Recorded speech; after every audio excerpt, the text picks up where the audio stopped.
قبل از اینکه بخوایم بقیه ولاگو ببینیم که چجوری قراره جمعه رو ما بگذرونیم، یه از پس زمینه‌اش هم نگاه بکنیم. ساندویچ چه قراره باشه مادر خانمی؟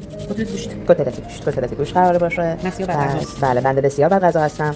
من کوکو سبزی، کوکوی دیگه، کوکوی بادمجون، هر چی کوکو باشه جز کوکوی سیب زمینی من دوست ندارم. در واقع اینجا میبریم داره آماده میشه. نگم از بوش براتون، آدم به سیر گوش نمیشه.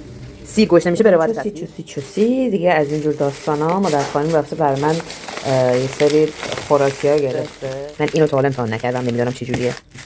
اینو خوردم میدونم خوشمزه است. بعد اینم که قرص در یکه. اینم تیبک چایی که خودم درست کردیم. بعد این از اینا گرفته. در نمیاد حالا. اینا گرفته. اینو من تا حالا نه خودم خوردم نه جای دیده بودم. دید خوشش اومد، دید من اینو دوست دارم، از این چیزای کینوادار و فلان و این داستانا که خلاص این چیزا گرفته. یعنی برای اردو چیزای موقفی گرفته، سعی کرده هم این جناح رو رعایت کنه همون جناح رو رعایت کنه. میفهمش رو میگم. شکومبه. این نون و پنیر و سبزی با گردو و گوجه. خب آره باز من یادم رفت اینو فیلم برداری کنم. خیلی قشنگ پنیر رو مخلوط کردیم، سبزی هم ریز کردیم با هم دیگه روش هم گردو، اینم که گوجه است. صبحونه فردا قرار نهار فردا آماده کنیم و ایشونه قرار بذاریم لای این. سس نداریم بر همین. آره عالی بس. من چون گوجه دوست ندارم همراه با این دیگه، همون 5 رو گذاشتیم و کلم بنفش و کلم سفید و خیارشور گرم میذاریم داخل. دوستان همکاران بریم گردش دریاچه چرت هم میگن. بعد حالا بریم ببینیم چی میشه. هنوز شبه. من تو راه هم که برسم به بفرما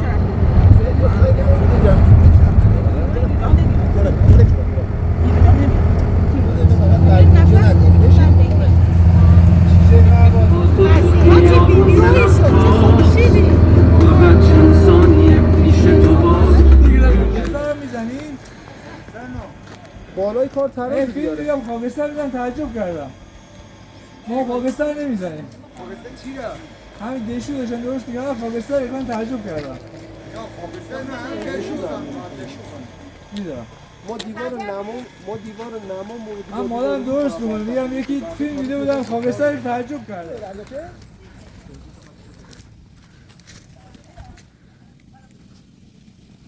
کمسنه